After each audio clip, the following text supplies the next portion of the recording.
Hello, Shimmer, my old friend. I'll let you merge with me again.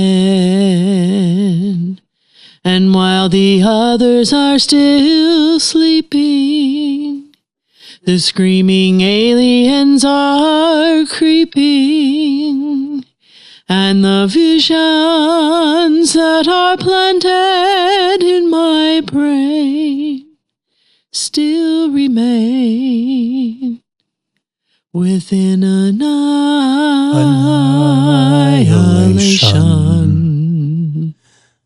Annihilation. That is so disturbing. I was going to use unhinged, but I like it. Disturbing's better.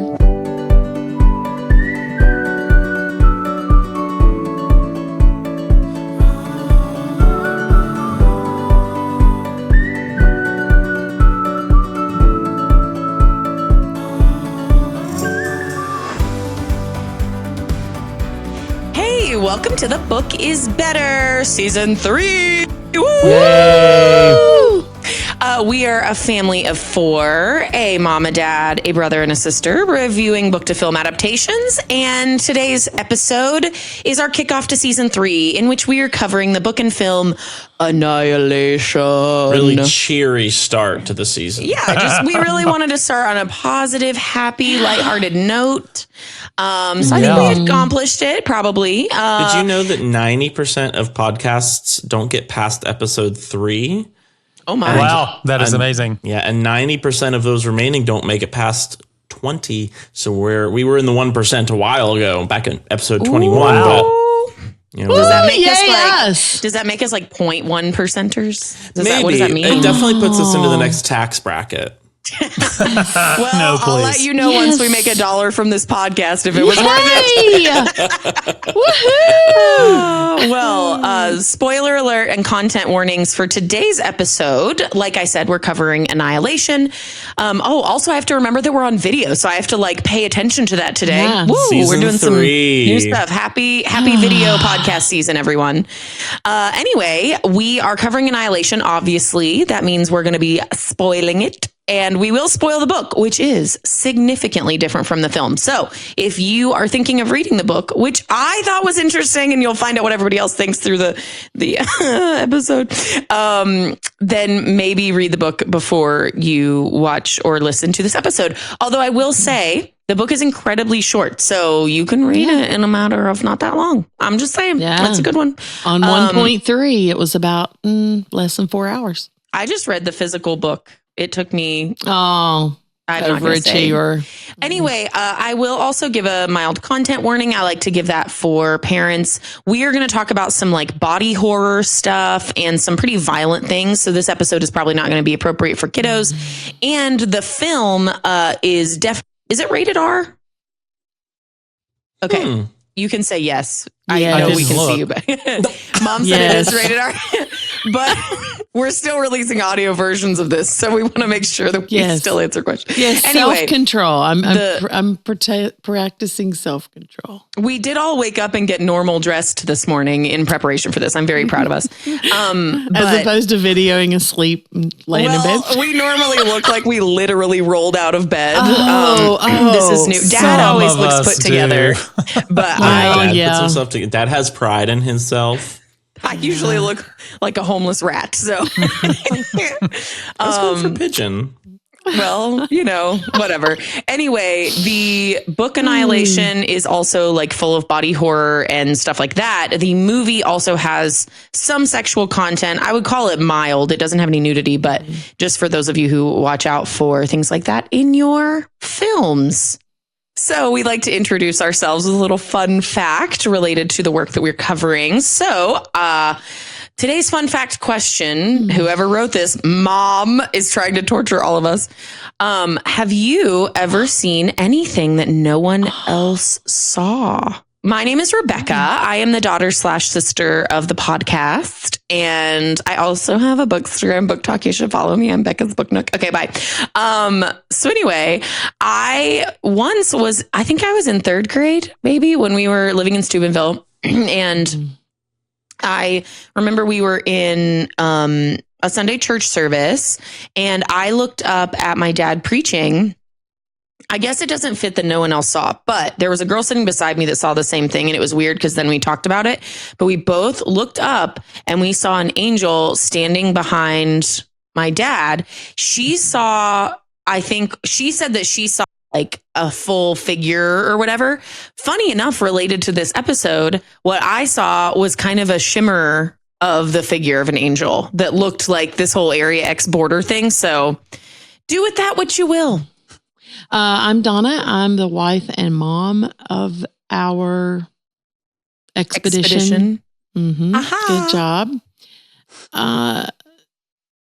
Well, this is something no one else saw. When I was a kid, like elementary school age, I think it stopped. Once I was a teenager, I don't think it continued. But I had a recurring dream / nightmare that two men broke into my house and I hid behind the dresser and I saw him shoot my parents. Oh, we'd great. never been robbed. We'd never been robbed. We'd never had anybody try to break into our house. I'd never seen anybody shoot anybody else. We shot cans off a fence in target practice. That's the closest I got. So related to this fun / creepy movie book where I thought that fit. Nobody else saw it. And I had it over and over and it was the same dream over and over and it was awful. It's so interesting that you say that because I have never had a recurring dream. I don't think I've ever had a dream that repeated. And people talk about that all the time. I'm like, how do you have the same dream twice? I would love to figure that out and then have the same dream twice. But no one will tell me how to do it. Wasn't a dream, but that was a dream that I just described. But this was not. Yeah, I thought so. I didn't think your parents actually got shot multiple times. Yeah, so that's no, good. they did not over and over and over. I'm Josiah. I'm the brother / son. The way you're making eye contact with the camera is really good. In a way that none of us ever do. Hi, I'm Josiah. I'm the brother / son of this expedition. The thing that I've seen that no one's ever seen before, I don't know. Like when I'm home alone, there's a bug sometimes. I don't know what I'm supposed to say.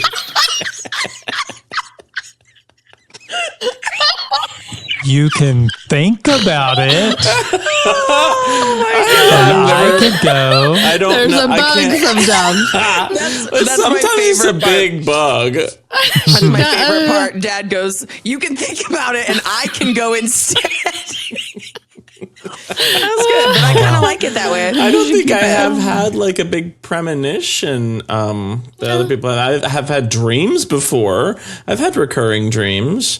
A recurring dream, I suppose, is me being in like a Walmart and I'm completely unclothed and I'm in the Walmart clothing department. I'm like hiding in the racks of clothes, but I can never like take the clothes off of the rack. Okay. In a similar way, I had recurring dreams where I was in a car and I just couldn't stop hitting the acceleration pedal and the brake pedal doesn't work. Okay. Wow. My name is Tim. I am the husband and dad of our expedition. And one thing, I've seen probably several, but one thing that comes to mind that I've seen that no one else saw is a UFO when I was a teenager. And Christian I followed and I saw a UFO. I followed it through the sky. Only Dad has. I followed it watching it in the sky until it basically merged with a whole lot of other lights in the sky that you could tell were planes and things like that. So does someone want to tell us what this book is about? Yeah. I could tell you what I think it's about. Oh no. Okay. How about? And if somebody else has an alternate thought, they can throw it in. That's fine. I'm not going to be offended. Oh no. A guy wrote a book series, and then That's another guy read the first book in the series. Then that second guy wanted to make a film using the book's name, but he didn't really give a flying fig about the story or the plot lines of the book. Mm-hmm. So then to hide the fact, in my mind at least, that he was probably incredibly high when he read the book, he said the film was actually based on his memory or experience of reading the book. Again, he was probably hopped up on crack. Okay, well, that's an interesting take on the plot. That doesn't really tell us what the book and film are about. Although it's kind of a plot of the events that happened around the creation of this. Maybe. Oh, yes. That's better.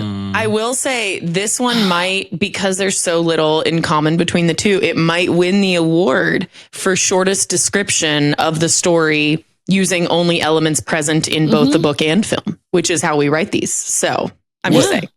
I wish I were smart enough to remember. I feel like there's one other episode that's giving it a run for its money. Which one? Yeah, which was it? I don't remember off the top of my head. I'd have to look at the list. Darn but it. yes. Well, it could be Artemis Fowl. That's up there for sure.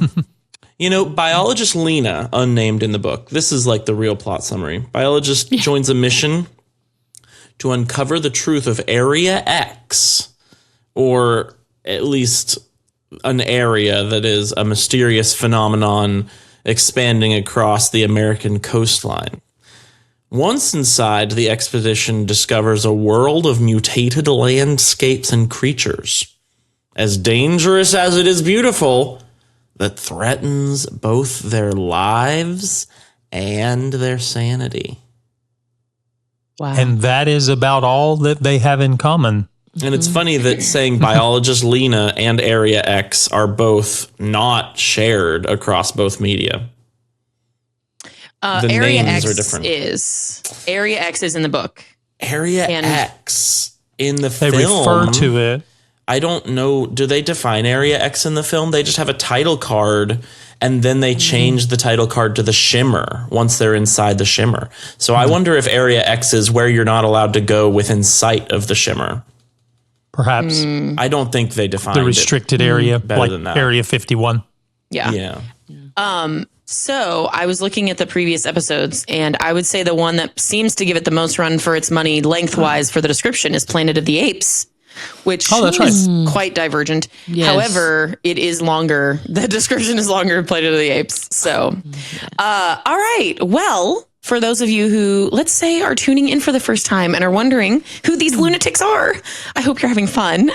We like to talk about the differences in books to film in 3 different sections. 1, characterization, 2, setting, and the 3rd, changes to the plot / timeline. So we are going to do them in that order for this particular episode. So, Dad, do you want to kick us off with that? Sure.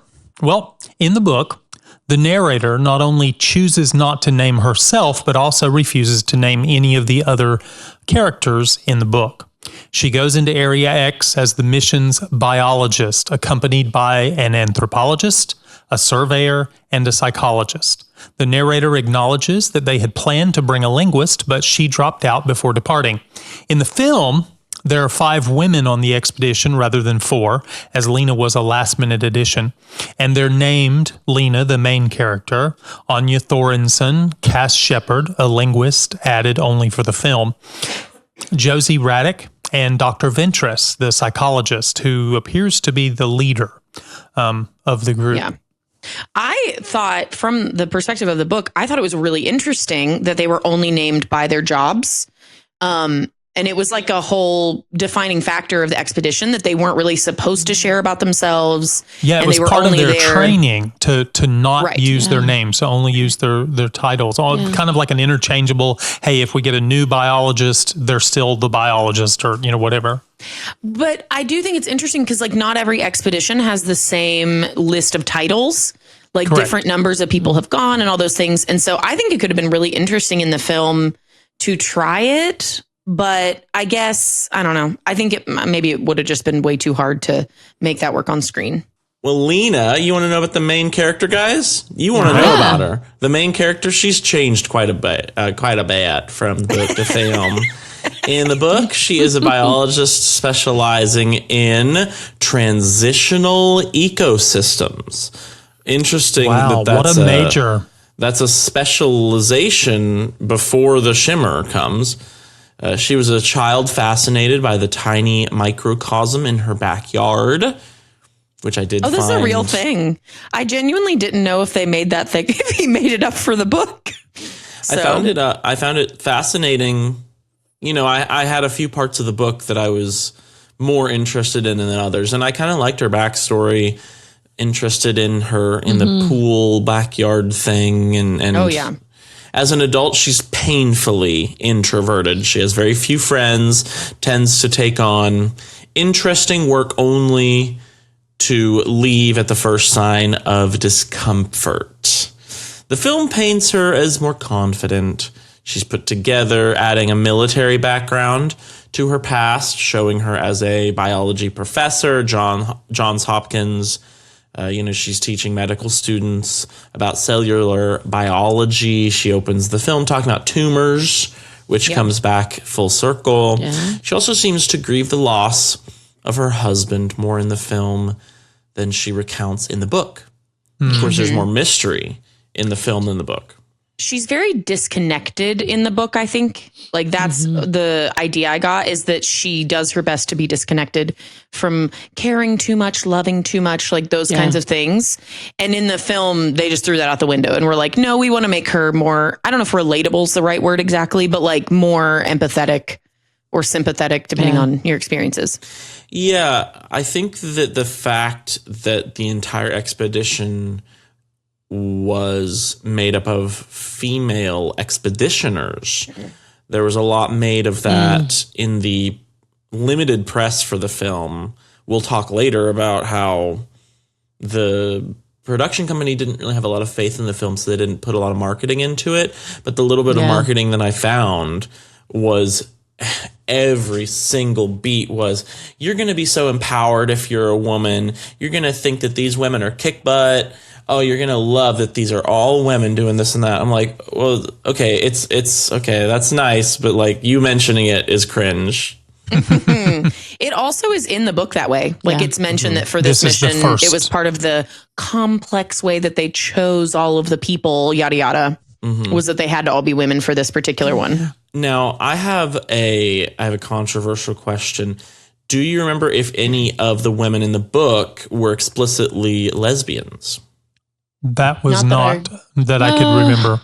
I don't think they really addressed it. That was clear in the movie. They weren't supposed to share their personal stuff. So there's one lesbian in the movie, and my first thought of, if you're trying to like psychologically put together a team that will not turn on one another or something, I'm like, okay, it's all women. Is that because like maybe men with higher testosterone levels, they just react worse to the effects of the shimmer, and like maybe you wanted a group of people who were not romantically attracted to one another? Yeah, I feel like because that could create drama and emotions, and it encourages neutrality, sort of thing. So I wonder if that addition to the film was kind of against what he was going for in the book. I don't know. But another small note from the books is, later books do describe Lena, the biologist, as Asian. It's not in the first book, but and the books had not been released at the time of filming, but there was a small bit of controversy, not huge, but over the casting of Lena as Natalie Portman, a Caucasian, when the author seems to have decided Lena was supposed to be Asian.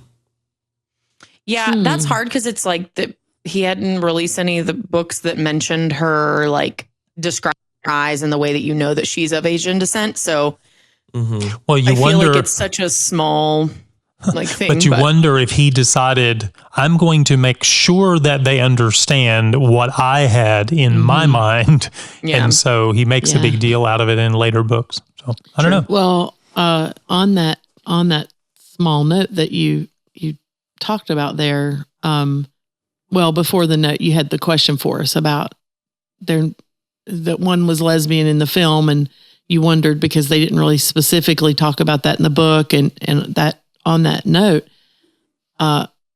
another expedition that we're going to cover later this year that I'm so excited about in Project Hail Mary.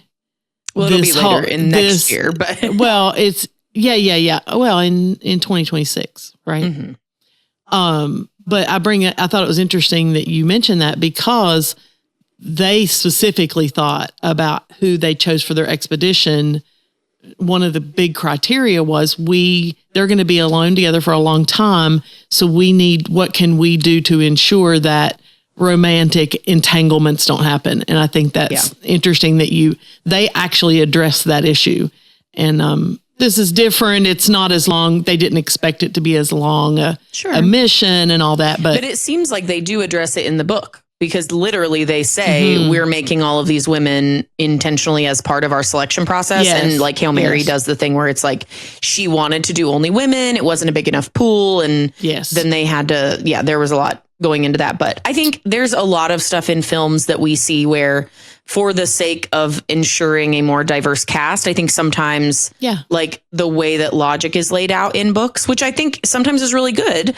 I think sometimes filmmakers are like, well, we need it to be more diverse and therefore we will like do this differently. But then it kind of makes it seem like it doesn't work as well. But again, it's all perception. We've got these actors or actresses that are bringing in bucks because they're popular right now. So let's get them into, but they don't look like but I think they could do it. It'll help the film. It is, after all, a business. About the money. Yeesh. So we'll move on to Cain. This is the main character's husband. He's generally unchanged from book to film. I mean, I think that's accurate. He's a military guy. He's good looking. He's charming. He has a great sense of humor. His main feature is being confused by his wife's introversion. And he gives her the nickname Ghost Bird, which they don't use in the movie, which I understand why they didn't use in the movie because they completely rewrote their relationship. Yeah. We're not there yet. However, we see a lot more of him in the film through various flashbacks. Whereas he died in the book before the main character entered Area X, he's still alive at the end of the film, and his strange illness has cleared up after the barrier around the lighthouse and Area X are destroyed. Spoiler alert, the way the movie ends is drastically different. The way the movie ends? Yeah, well. Is that the only thing? No, I found his character in the film less interesting. When she described him, the narrator describes him in the book, he seems like he's always trying to get her to open up about herself and get to know her more. None of that's in the film. They're distant, he's distant, she's distant, they're distant together. Yeah. I can only assume that they made their relationship in the film more loving.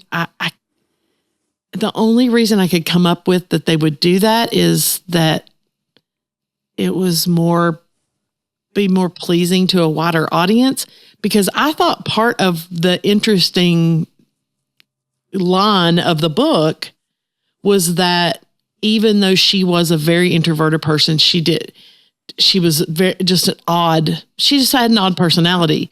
She still had respect for him, and she still tried to keep in mind, I mean, she did marry him, but at the same time, he had a respect for who she was, and they could deal with that even in the midst of her weird personality. And I don't know, that was part of the book I liked. And then when they put them together here, and it was, sure, it seemed like they had a fun relationship. Okay, they're two good looking people, and they laugh together. It took away a little bit of interest for me, but Sure, I get that. Did they laugh in the film? When they were in bed together. It kind of seems like you see them.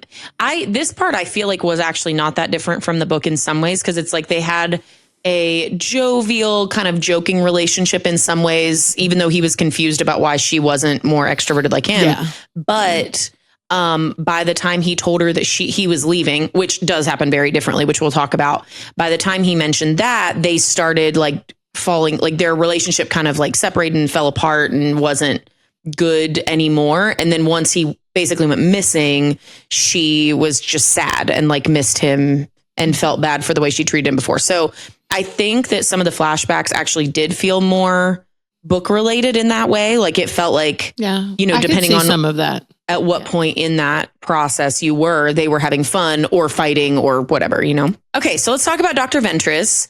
The psychologist in the book's mission was very mysterious, often made to be very seedy. In the book, she used hypnosis to control the expedition members. And that was initially kind of something they did consent to. Like they knew they were being hypnotized to be sent through the border of Area X. But then during the rest of the book, you find that she seems to be using the hypnosis for some, I don't know. It's like, it's hard because they never Crazy figure out if stuff, she's yeah. bad or if she's just doing what they already kind of knew she would do. I don't know. She's controlling them. Yes, she does control them, but it's like in some ways it seems like they consented to that in advance. In the film, she's not really as mysterious or seedy in the same way. She seems like a person who is very filled with sorrow. She's the one who has interviewed and chosen a bunch of people to go onto these missions for the Southern Reach. And as far as she knows, all of them but one have died. Now, we'll talk about that later. That's not actually in the book either. But she feels the guilt for that. We also learn during Lena's post-trip interview that Ventress actually was dying of cancer when she agreed to go on the mission. And so she didn't ever think that she'd be coming back. And so it was fine, you know, with her. So she's a completely different character. In the book, she is one of the only people I would say that's a villain character, like that's an actual antagonist. Even though the main character that's writing the book doesn't even really know if she's bad or not, you know? Yeah. Right. Which is fine. That works in that. I just felt like in the movie, I felt like she was, I think the actor did a weird job. I couldn't get a read on her. She was kind of emo. It was also strange. But she was also a little creepy. Like she had something else going on behind the scenes, you know, just something that you didn't know. And I kept thinking, is that going to come out? So yeah, I would agree. Yeah, it seemed a little bit strange though that Lena was not part of the mission and suddenly she's part of the mission and yeah, that's okay. No big deal. We've planned this and, you know, planned all the expeditions and everything's planned down to all the psychological types that can go. But sure, there's a last minute addition. No big deal. In the book, it wasn't like that, which we'll talk about. So I thought the movie made it feel very small. The most people you ever see at once is probably the flash forward to when Lena comes back. Correct. And it's like, where were all of those people on the lead up to the expedition to make it feel like, yeah, we have a whole team of top secret people. It just felt so small and unimportant in the film that she was just added. She just kind of appeared semi-illegally, kind of unplanned. She was detained illegally, and then they just let their prisoner join the expedition. And Ventress kind of let it happen. Yeah, it just seemed strange because the Ventress of the book controlled things. Ventress in the film just kind of didn't care. Yeah. Yep.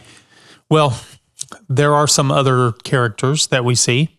Anya and Josie, they're given varying degrees of more personality and backstory in the film, including Anya's same-sex attraction and Josie's having lost her daughter to cancer before they get into the shimmer, into Area X. In the book, both of these characters were given zero background. They're just named by their occupation, by the position they hold. The narrator acknowledges that she doesn't share their names because, for one, they were told not to use names, and for another, they would all be dead in the span of a few days. I don't remember the dead part in the book. That they expected them to be dead anyway, but I think in the book it was clear that the part of the reason that they didn't use names was so that they could be interchangeable, basically. and they wouldn't have any personal attachment. Their training leading up to the mission seemed to mostly be about learning the hypnotism, how to allow themselves to be hypnotized, and because there wasn't a lot of information that they could see. There's mention of a lighthouse keeper in the book that's removed from the film. Because in the film, the lighthouse is a lot more, it's the central location. It's integral to the plot. Yeah. But there's a lighthouse keeper in the book. The lighthouse isn't necessarily as integral as it is in the film.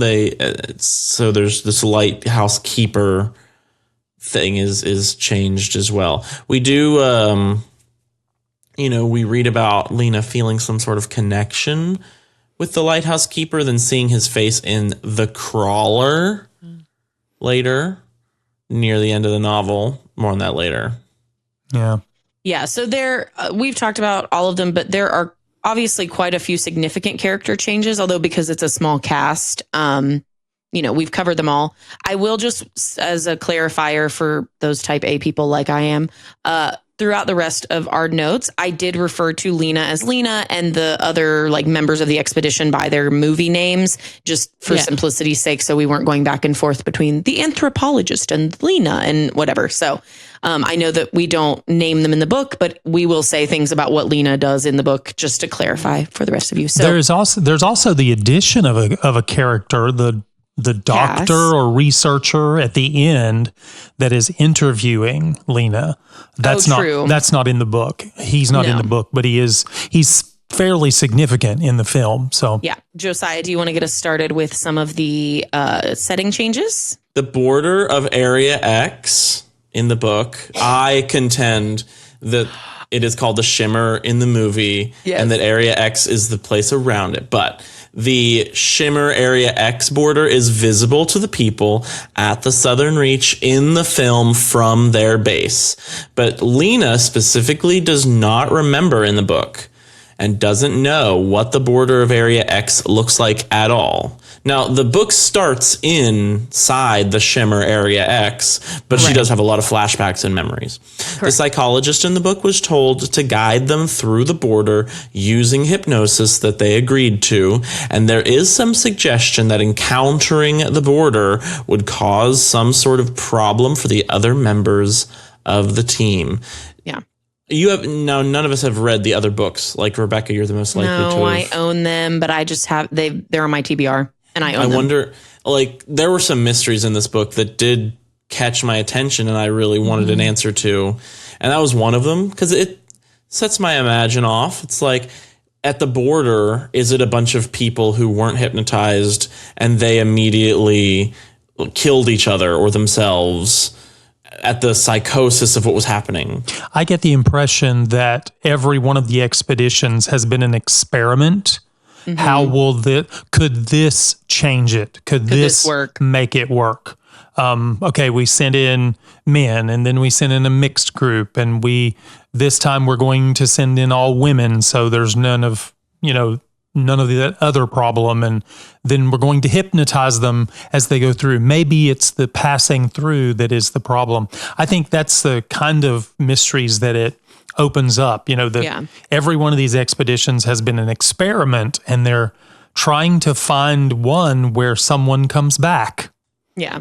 So, although again, in the book, a lot of them do come back. So it's like, I know, but I know what you mean. I think that makes sense. I will clarify with setting stuff too. When it comes to that border, the book does not seem to have any description that there is any visual anomaly that can see where the border is. Do they not call it the shimmer in the book at all? No, that's a completely movie only thing, like the shimmer in general. So anyway, remember he was on a drug. We think he was taking drugs. I think he was taking drugs. So that's why it's just film only. Yeah. Yeah, man. What a book. So in the book, another setting change. The narrator clarifies multiple times that all forms of modern technology are strictly forbidden, including watches. They're not even allowed to wear watches. That's too new. nothing technical. And she seems to remember being told they wouldn't work anyway. So why take them? But the film shows their compass not functioning, mentions their comms don't work to the outside, and the team has modern firearms contrasted against the 30-year-old guns in the book. And Cass uses a camera to attempt to capture their expedition. So, and we see that they had used a camera in a previous expedition. I could deal with this change. I did think it was interesting. I thought it was an interesting part of the book that it was like, no technology, we can't take it in. And I almost wondered, was there another fear of taking it in, like another fear of the outcome? But I thought that the reason they couldn't use the tech was because in Area X, in the shimmer, whatever we're calling it, all of the technology went crazy. It didn't act like it was supposed to act. Perhaps the first time they took it and the guns seized up because they were computer, had some computer parts to them or whatever. Yeah, that's what I meant. Like, kind of like it would be a bad thing if they had them in there and they acted differently and it would actually hurt them. Yeah. So I think my theory is different in the book and the film. So in the book, I don't know because I haven't read further. So this is me just kind of guessing what might happen in future books because I do plan to read the rest of them. I think that in the book, it's part of her realizing that the Southern Reach organization has basically hidden things from expedition members. Like they didn't tell them that there had obviously been more expeditions, which we'll talk about the evidence for that happens later. And then when they're talking about the guns in particular, I think it's the anthropologist, but I'm not sure. It might be one of the other people. I don't remember which person. When they're talking about the guns, another one of the members says something about, did you notice they gave us like 30-year-old garbage or something like that? Like she points out that it's almost like they set them up to fail. And so in the book, if I'm not mistaken, I want to guess that in the future you find out more of what the Southern Reach is like hiding and more of the kind of mystery surrounding all of that. In the film, I think they try to describe that using the prism thing. So I think like that is more, they're trying to use it as like the sheen of the shimmer makes it so that stuff reflects back and that's why things don't work. And I also thought it made sense, like the camera scenes and some of that. I think that if you're not doing a series of films, because he just seemed to want to do this one-off, it makes sense not to try and then set up like, oh, why were we kept from using like higher level technology? So I think that it wouldn't have made sense to set it up the other way. So I get that. And to answer one question I think we've had, this is just, again, my opinion, so I don't know if this is accurate, but when it comes to Area X, I think that what Area X is the space where all of the biological, like, weird stuff is happening. And the shimmer is what they use to describe not only the, like, domed border around Area X, they also use the shimmer to describe the bizarre biological changes that happen. Like, not the area itself, but what's happening within it, where you see the cells separating and stuff. So that's my opinion. The shimmer seems to be the thing that's like expanding and dome coming part closer to their civilization. Yeah. Yes. Well, both the book and film use a very bizarre setting within Area X. The film takes quite a few additional liberties with the visuals that aren't mentioned in the book, and it leaves out others. This includes the vining flowers, the alligator, the bear-like creature, and the flower people. In many ways, the movie tries to capture the same vibe of the book, but it also uses a viscous iridescent sheen to further emphasize the otherness of the location. Opalescent, even. Opalescent. Yeah. It's very like the lighting as well in the film is also Josh. So Josh and I really like this film. We saw it in theaters and I've seen it. We own it obviously, and we've seen it several times, but we really like this movie. And I hit one of his favorite things about it from a cinematography angle Mom, stop shaking your head at me. From a cinematography angle is that he really likes the way that they use like lens flare and that opalescent sheen in a lot of different things in the lighting as well. It's like how the Matrix uses that green filter and you don't really notice it unless you're thinking about it. Yeah, exactly. So I thought it was visually stunning. I thought the movie uses a lot of great visuals.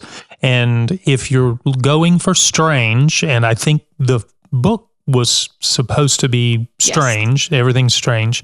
I think the film captured that part, that it's strange. So... And thank you for just being so sweet to not make a big deal about your opinion about that yet. I do want to hear your opinion. So the most major difference to Annihilation's setting from book to film is the lack in the film of the tower/tunnel that was a central location and feature in the book. It's introduced in like the second page of the book. And we keep going back. Right. And so we'll talk more about what happens there as we discuss plot changes because they go in several times. But this underground structure occupies most of the book's visual attention and is completely eliminated for the film. In the film, most of the setting is them like traversing through Area X and like finding different places and things. There is a mention of Lena in the book, like going to the little town that used to be there. And then obviously she does visit the lighthouse and then they have a little camp. But other than those three like settings, which aren't as often visited, the tower underground is where she's at most of the time. The film does add a small, weird, like undergroundish area within that lighthouse where some odd transformations occur. And so I think this was the closest thing in the film to what we saw in the book, but it was not the same at all because they eliminated that entire plot line. So little shout out to my grand dog that's there behind the Molly. She's such a getting good girl. comfy back there behind her mom. Yeah. Video privileges. Yeah. Audio only listeners, Molly is a black Great Dane. Look at her. She's a good girl. She's the best. Well, did you know that speaking of Molly the dog, there is a base of operations we see in the film within Area X where several disturbing scenes occur. Said to be the former location of the Southern Reach before the barrier expanded beyond it. This is also a film-only addition. This is where Natalie Portman's expedition camps for a couple nights, and several important things happen there. It's also where Natalie Portman's husband, Oscar Isaac, had camped, almost a year prior. And they took a lot of records of what they did there, whether in marking the board on who takes watch or videotaping their insides. Jesus help us. Yep, well, that's part of it. Yeah, that was a really That's part of it. It was really interesting. So Well, to close out some setting changes, the film has discussion of this prism-like effect in Area X that's supposed to explain the bizarre growth there and the changes, plus the reasons that the comms don't work. This isn't included in the book at all either. I didn't mind this. Like I thought the difference in the places that they went and what was happening, I will give it that. That was an interesting part of it. And yes, visually, a lot of this was really cool. I think it gives the audience a way to explain the strangeness when they say, oh, well, our DNA is getting mixed up with the plants and the animals and we're all becoming the same kind of mixed up things, but it's because it's all reflected back in here and it's like we're sending out waves and they're coming back getting mixed up. That gives an explanation the audience can grab hold of. The book doesn't really give any kind of an explanation. It's all of that's filled out in later books. Yeah, it's strange and it's strange because it's strange. Do you want to move us on into the plot and timeline changes, Mr. Josiah? Yeah, I think that the first plot and timeline change I really think of is that the film opens, naturally, that's the first thing I think of, with a very strange comet from space hitting the lighthouse, which seems to be, oh, you don't say, which seems to be the origin of Area X's strange phenomena. The book has no such scene, and the film adding it actually speaks to the ending of the movie, which totally diverges from the book plot. Do you want to know an original ending? An early draft of the script did not end with the potential doppelgangers hugging. It ended with a shot from space of multiple of these comets then coming down.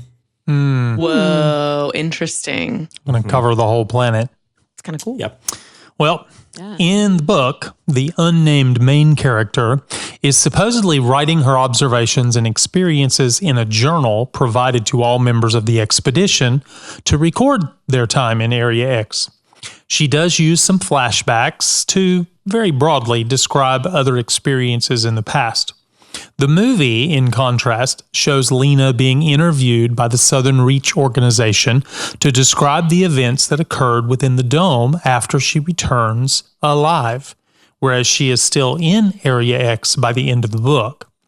There are also a large number of flashback sequences in the film showing Lena's life before her husband left, before the expedition began, etc. So it is a major thing at the end of the book that she decides not to leave Area X and wants to know more about what happened to her husband, which is interestingly contrasted to how she felt earlier in the book itself. So the actual ending of the book where she decides to stay is so it is part of her character development arc. So I do think it's interesting that they were like, nope, she's coming back out. She lives. She's the second person to ever live.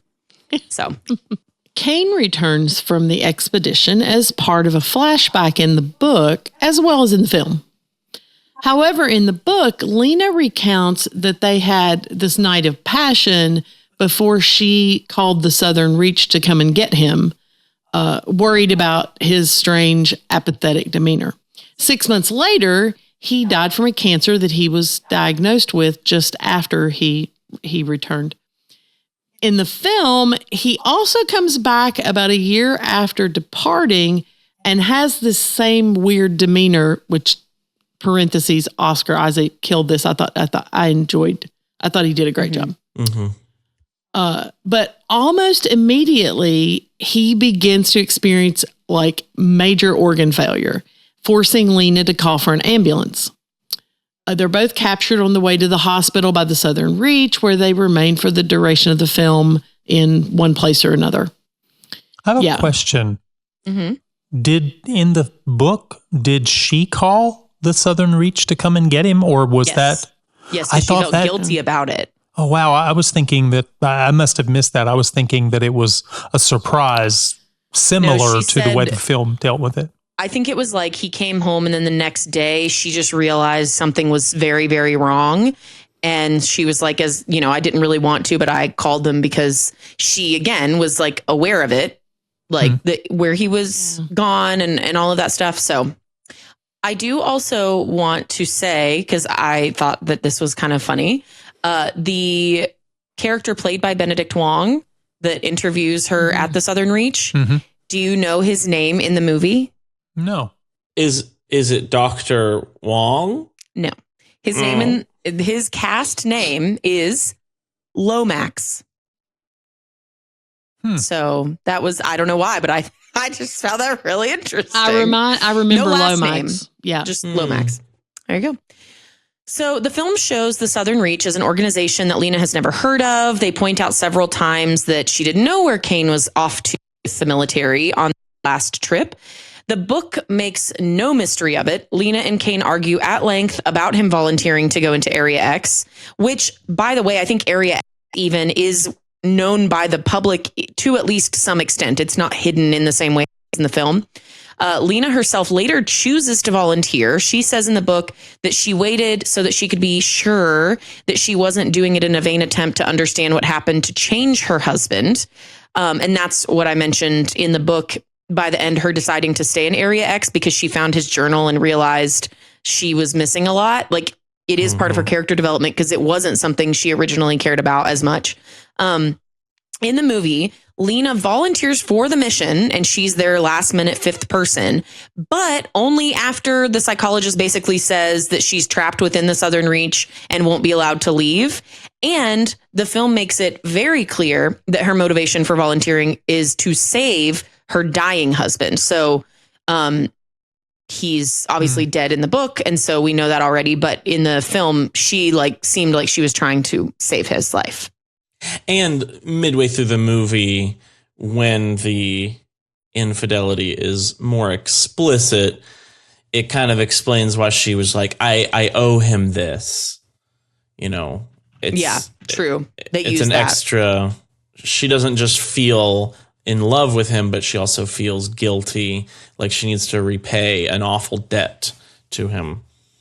Well, you know, part of paying back that debt is surviving horrible attacks. There are several of these on the team in the film that are not in the book. Very film, action, visual medium. There's a non-fatal attack by a crocodile with shark teeth. Yes, baby. Croc, do. There's also a fatal attack, maybe even two, by a bear-like creature. Oh, yeah, because early on it claims, I want to say... Josie is first, yes. And then Anya is later. That's when Josie's captured when they're in the facility that used to be the Southern Reaches facility. And that's in the dark. And then Anya's in the house. The house that mimics Lena's house. Does it? Visually, yes. Yeah, it's like the same staircase. That's hilarious. Mm-hmm. I didn't pick up on that at all. They use the same set piece. If I'm not crazy. I think you're right. It has to be. Very creepy. The only house area that I knew of in the book was just they had a little town that she visited, but I don't think there was any allusion to that kind of thing. So, you know, the terrifying bear, I loved that it was able to use Josie's voice from when Josie died. It was able to mimic her voice or merged. Not even mimic. Yeah, merged with her voice. And that confused Anya and claimed her life. Did you know what the bear's name was on set? No. Yogi. Homerton.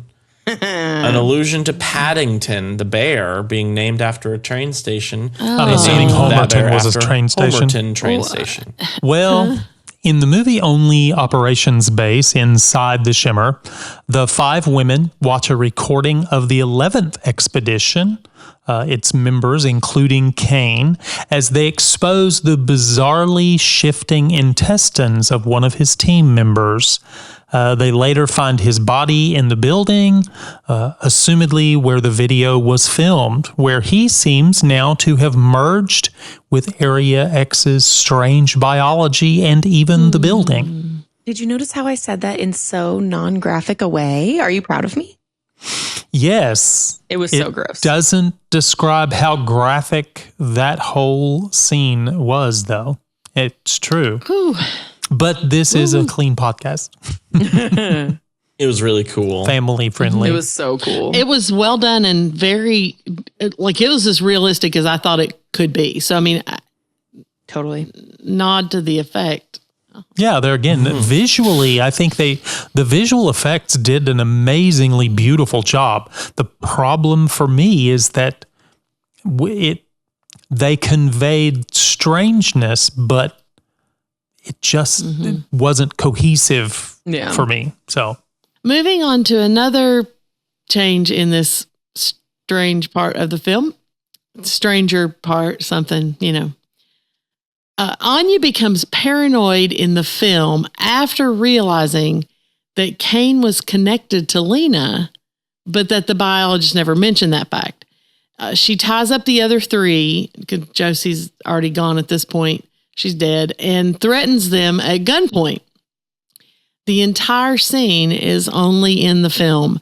And it was an interesting part of the horror of the whole thing, and how people were just becoming unhinged. And, I didn't mind this scene as much as some of the other things that really just troubled me.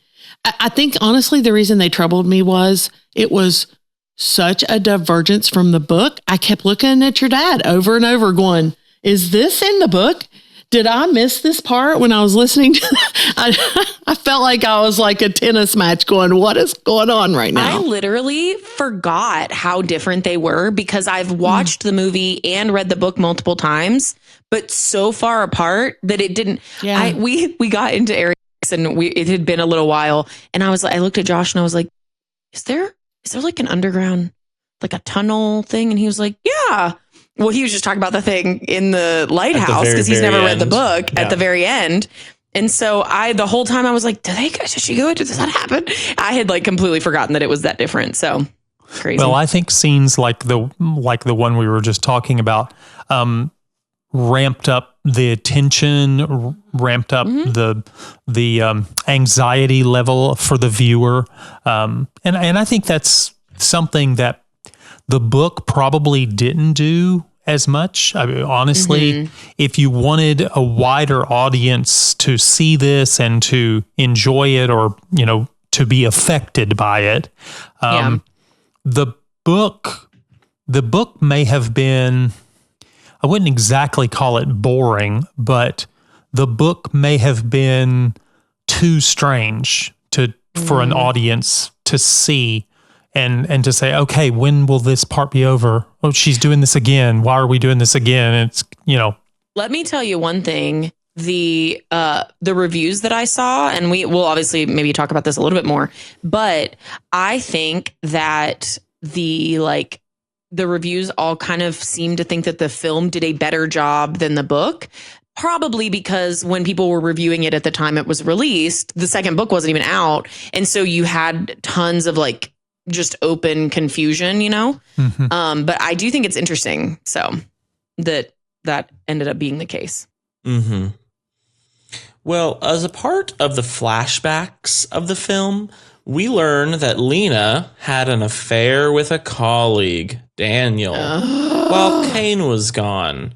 Not in the book. We've kind of alluded to this throughout. It's unclear whether or not she believed Kane to be dead by this time, but is very aware of Daniel's marriage. Okay, so as we watch the party like deal with what they're dealing with on their expedition, in the book, they separate super fast. Like, I think they're together like less than 2 days in book time, if I'm not mistaken. It takes a lot longer in the film, or at least there's a lot more that happens in the film during this period. The final moment that they're together is basically Josie's died, Anya has died. Cass, the linguist that's only in the film, decide what she wants. She kind of goes through this like thing where she realizes she'll have to like fight her way out or something weird. But then she turns into one of the flower people, and Ventress, the psychologist. Yeah, it's unclear because you can't tell like which one she would be, but she does disappear.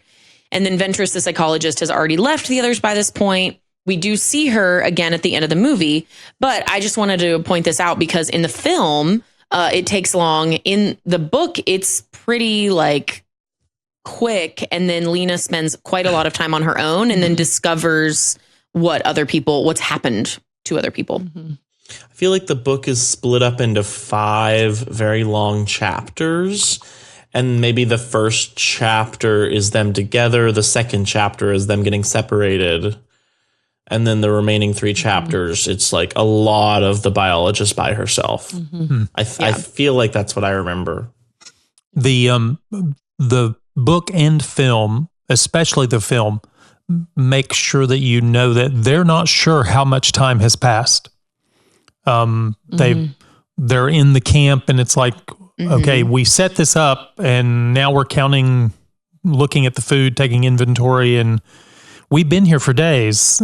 But nobody remembers that. And they didn't remember how long it took to get inside or whatever either. So. And I thought in the movie, although I did see this movie when it first came out, I've forgotten a lot about it. I assumed that in the movie, them losing days at the beginning was a setup for the psychologist hypnotizing them.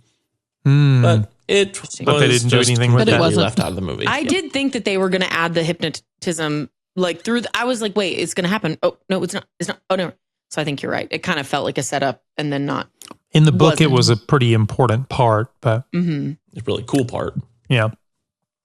Well, Lena uses a microscope to investigate the materials that she sampled throughout both the book and film. In the book, she sees cells in things that aren't right, human cells in things that clearly aren't human mostly. But in the film, she sees cells, including those from her own body, separating into one mostly normal, the other covered in the same shimmering sheen that makes up the border of Area X, or the shimmer, or whatever they want to call it. So she's able to investigate. Do you think that this was like something that was maybe happening in the book, but they just described it differently in the film? Or do you feel like this is a total divergence from what we know? I think some of it was happening in the book. I felt like she was doing some of, did she say she brought her own microscope or something to, yeah, because the microscope got busted up in the other girl, somebody destroyed equipment. Yeah, at the base, like destroyed her bigger microscope, but the smaller one she had with her would be fine or something like that. The mitosis that we see a lot in the film, I think it's all to set up the payoff of her doppelganger and Kane's doppelganger, which is not really in the book. Yeah, and if it is, it's not as important to the climax. If it is, it's not clear at all. Right. Yeah, if it's, yeah, exactly. So I think that the film definitely emphasizes the asexual reproduction with the identical daughter cell, if you know what I mean. Mm-hmm. I did think these scenes where you saw, because this kind of went throughout the movie here and there, they used it where the cells separate.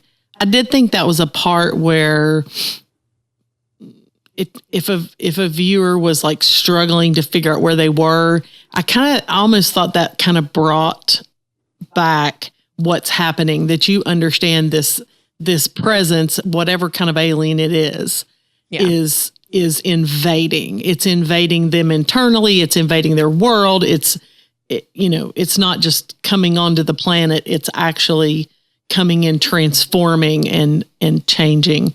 I kind of thought that was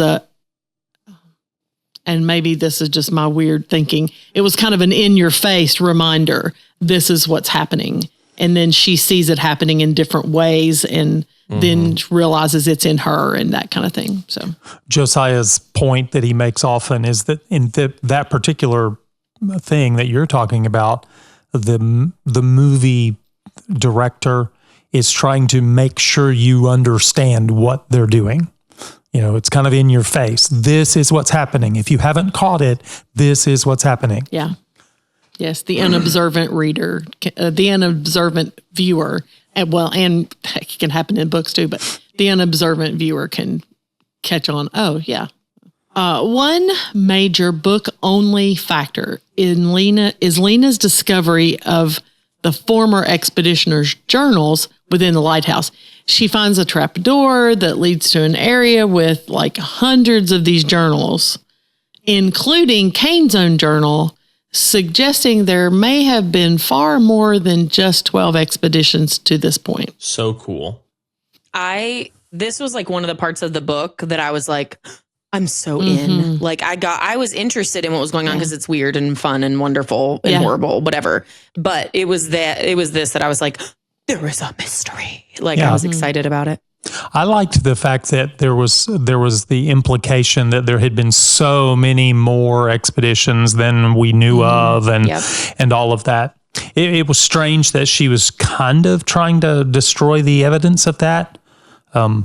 The psychologist? Psychologist, or the group leader. Yeah, I guess psychologist, the one that does hypnosis on them. Right. Yeah. So I don't know that it was particularly strange because I think they're setting it up that the Southern Reach is hiding things and that like they weren't honest during the trainings and that she was the leader.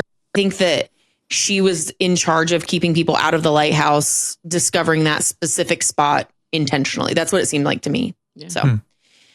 So the word annihilation means two different things from book to film, which I think is really interesting. What does it mean? So in the novel, the psychologist used it as her secret keyword to have a teammate kill themselves. So it was like a suicide trigger. And she uses it at one point unsuccessfully on someone that you will hear about later. In the film, it's what the mold aliens' invasion is leading to. So we don't know if it's malicious or natural/neutral. It is obviously kind of a big deal because it's the title. They use it in completely different ways because they eliminated the hypnosis plot, so they had to use it for something different. So it's kind of similar to Silo, where they use wool and everything. There was so many different thoughts about what wool was in the as far as the name of the book and why and all that. It's kind of a similar thing where you have to twist it according to who's interpreting or filmed a book and all that. Because you can pull the wool over your eyes in that one, but it also was like the wool that they used to clean the cameras and And also an acronym that is a spoiler. Oh, yeah. Is it? Wait, what L is that? L is 50. Oh, if that helps you out. Yeah. Woo it 50? It does help me out. Woo 50. Yeah, that's what it means. Woo! We're 50. 50. Lottie Lottie. Look who's 40. Well, when you turn 50, we say, whoa! Yeah, right. We're Josiah, old, not dead. You should probably get us back on track. Yeah. Oh, I was actually thinking about how the film mentions that previous expeditions were mostly military into the Shimmer. That is followed up with the idea that Kane, the husband, is actually the only former expedition member to ever return. However, in the book, it is not specifically stated that most of the former team members were military, and there had been many returned expedition members. They were simply not the same. Those returned members with notebooks are how they had well-defined maps and other information about Area X and the Shimmer. The narrator makes a significant point about the fact that they knew to target the lighthouse, but that the tower/tunnel was specifically not shown on their maps. To hide it, or because it had come in after the last expedition? That's kind of a question still, right? Yes. Because they were like, there's no way that all these people coming back that we wouldn't already know that this existed. But then they were like, not sure what was happening. So, yeah. And to be fair to my distress of the film, I like the fact that Kane was the first one to come back, because I felt like that was a piece of, we've gotten somewhere. At least somebody's come back out of it, and so interesting. I liked that, if nothing else, them making their prisoner, Natalie Portman, into an expedition member made a little more sense, because she was literally a military backgrounded scientist. She was everything that they would have needed for someone to go on the expedition. Someone who could be military, someone who could be scientist. That's Natalie Portman. But other than that, I think the movie took away a lot of the world building of past expeditions. I think to the detriment. Well, the film was not about Area X. It was about Natalie Portman's journey through self-destruction and discovery or something. So they took out the fun world building. They thought it was necessary, whatever. So funny. Okay, so let's get to the book climax. The tower/tunnel. The expedition members of the book quickly come upon a structure that is not on their maps, as we've mentioned. The other three describe it as a tunnel, but Lena can't stop thinking of it as a tower, although it is underground. They walk the hundreds of layers down spiraling steps through the structure, and there are at least 3 separate times the expedition members traverse it, together or, in Lena's case, alone. And the writing, the strange writing and stuff on it, and it has a creepy what's around the next bend, or in this case, what's down the next level. Yep. I loved this. Like, I know we're going to talk about the specifics of it, but like one of the things I like about this book and actually the film in different reasons is that it feels like something I've never read. It feels like something I've never heard of. And that is not something that is like said often, because a lot of times, you're talking about stuff that's just kind of retold stories. So I really like this. And I love the biological organism. I love that it wrote words. It's just, the whole thing was just so creepy and bizarre and all that. So really thought that was neat. Yeah, the creepy part, they did capture it for sure. I mean, I can't disagree with that, right? The team members realize that the tower is filled with a living organism and that the narrator dubs the crawler. Dun, dun, dun.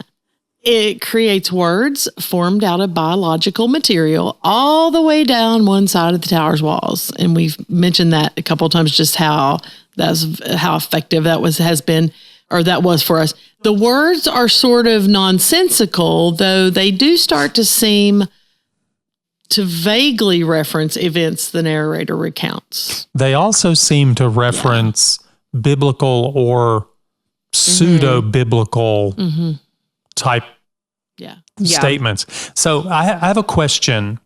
Did they see the crawler in the book? Did they see the crawler writing these things and then walking away? Or did they like put it together that's what was happening? Okay. Did they see the crawler or just kind of the back of him when he was going out of sight or something? Because I don't remember them watching him. I think Lena's the only one who saw the crawler, but they knew that he was right in front of them in some, it was implied, but it's only later that she sees him, which we talk about in just a second. Okay.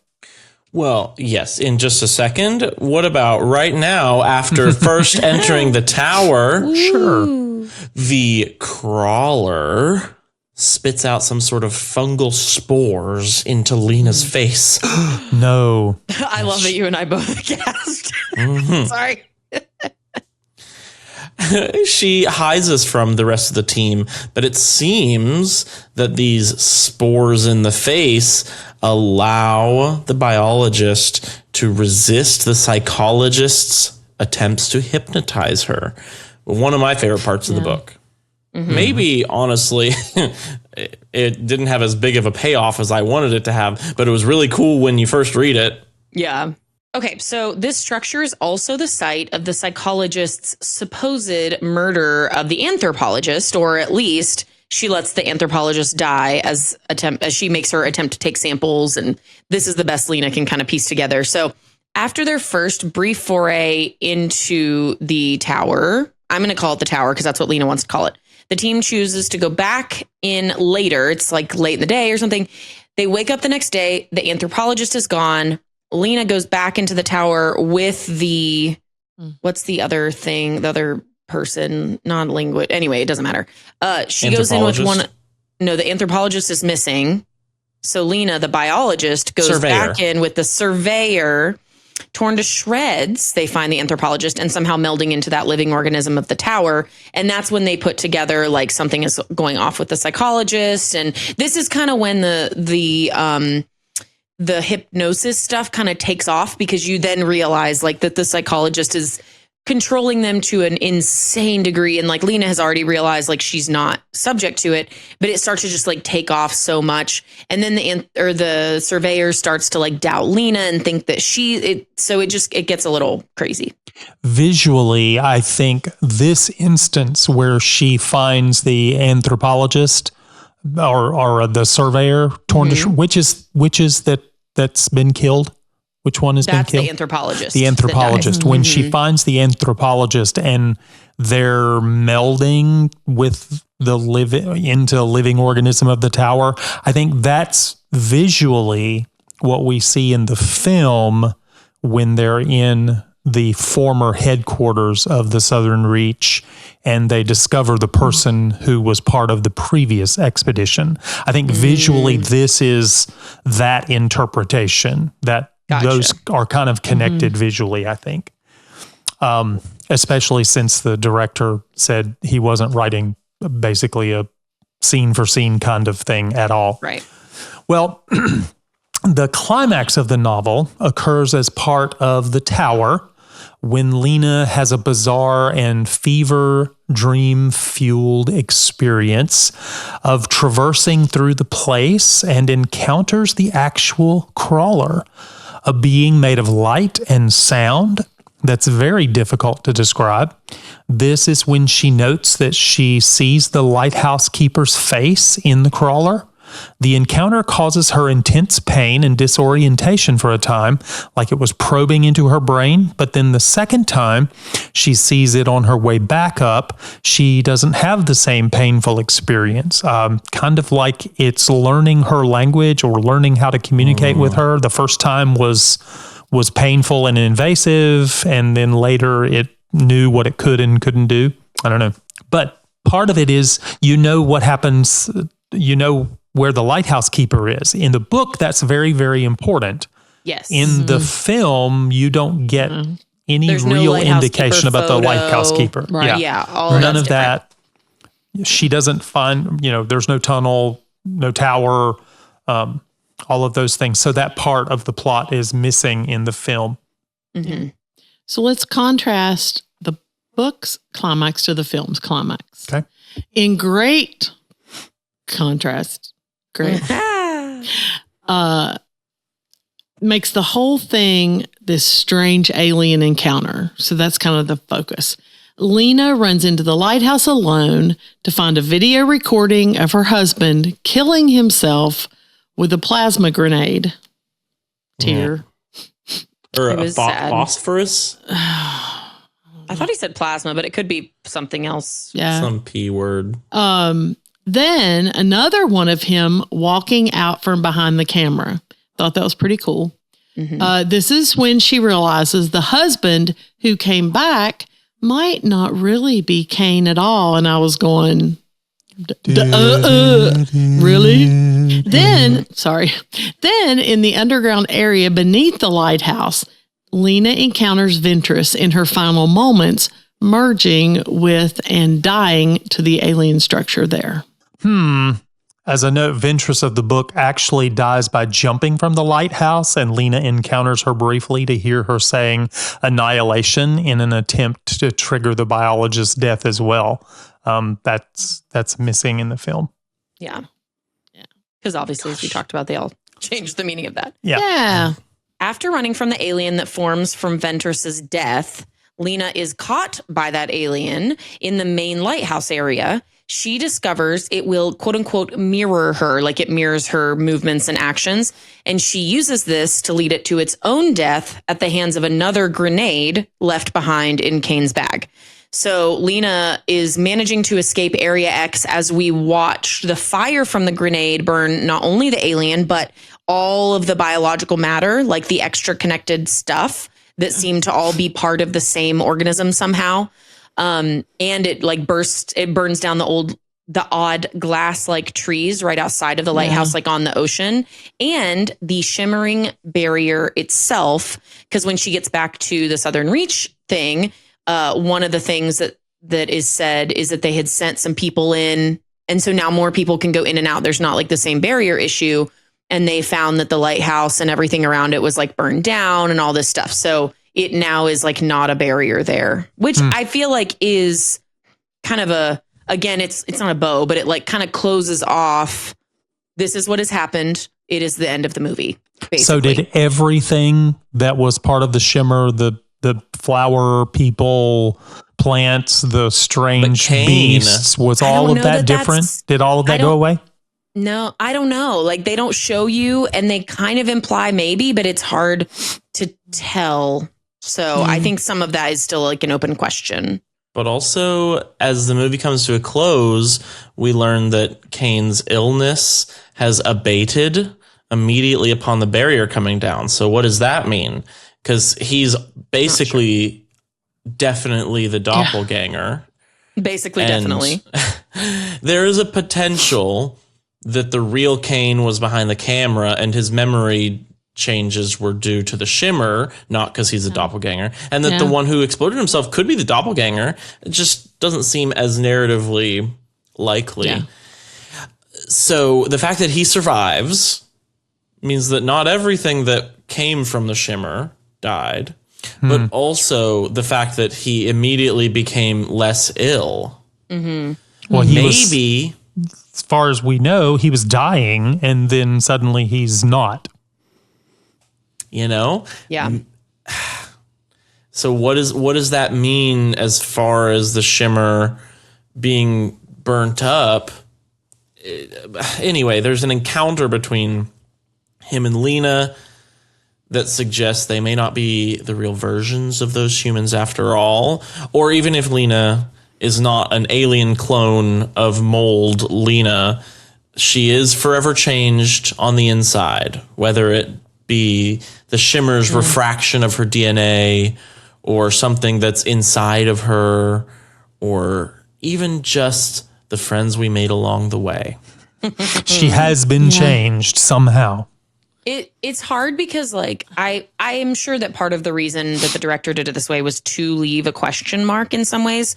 But she like looks at him and says, "You're not really Kane." And then does she say like, I'm not really Lena, or like something? And then their eyes do the shimmer thing. But again, we've kind of been built up in the whole thing where it's not exactly that they're not themselves. It's that they merge with something else. And so I just didn't know if I was supposed to take away from that like, oh, the aliens have come to take over the planet, or if it was just like the aliens have enough of themselves and these two left. I don't know. So I wasn't sure about that. It is difficult when a movie ends with a question that is that you can't answer no matter how many times you watch it.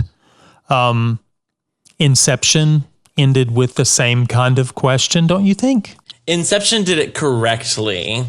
Well, and what I mean by that is, I decided in my own brain that it meant that, yes, he was back with his family, but a lot of other people looked at the end of Inception and said, "Oh, he's still in a dream. That's why it hasn't fallen." Well, you can't tell if it fell or not. So that's a question. I get that. And you walk away and you have a question. This one just leaves you with a question, and I'm not sure you can come up with an answer that satisfies. For those of you who are new to the podcast, the next couple of things we're going to do, we're going to cover some trivia. So Mom will share a little bit about how the film performed, when things were released, etc., and then a couple of fun little facts that we find. So Mom, would you like to tell us? And then our more? final verdict will follow that. Well, we do have we have a couple listener questions today too, but yes. Listener questions, but I know what you're all waiting for, the listener questions.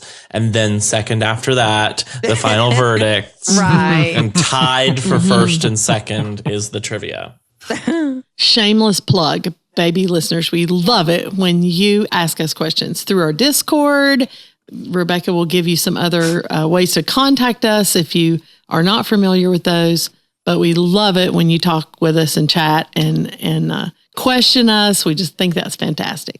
We love it when you question us and when you tell us that we were wrong and yeah, that's how we learn. We learn. We grow. All right. Anyway, continue. On to some numbers trivia.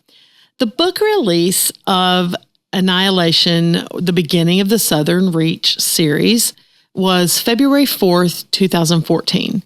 The movie release, and according to a MoviePhone.com article in February of 2018, a film loosely based on the novel, was released by Paramount on February 13th, 2018 at the Regency Village Theater in LA. That was its premiere. That's just 4 years after the book. Yes. And then on February 23rd, 2018, across the US and Canada, and then finally in the UK on March 12th, 2018. That the February date does make sense because I believe we saw it in 2018 when we were vacationing in Miami for my birthday a couple weeks after that. Yeah, pretty cool. Book rating on Goodreads was 3.79 out of 5. Rotten Tomatoes gave this an 88% critics rating. Jesus. Oh my. I know. You guys complain a lot. Hey, I thought we were allowed to say what we really thought. I've said some good about stuff. Some movies. So I've liked some. There's been some good stuff. There has been. True. IMDb gave it a 6.8 out of 10. Flickster audience score was 67. It's still fresh, but low, not what the critics thought. The production cost of the film, $40 million. The opening weekend, and it did come out was at the same time as I know Game Night and I should have written down there was one other notable one that came out at the same time, which I think was a sleeper film. I think it's one of those they released at that time. Yeah.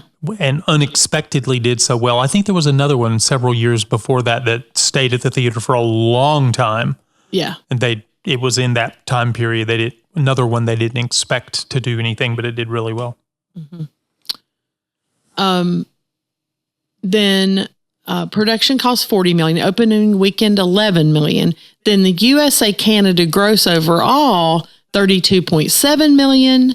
The international gross $10.3 million, bringing us to an international box office take of $43 million. So somehow critics liked it. The audience that rated it liked it, maybe a little less, but still liked it.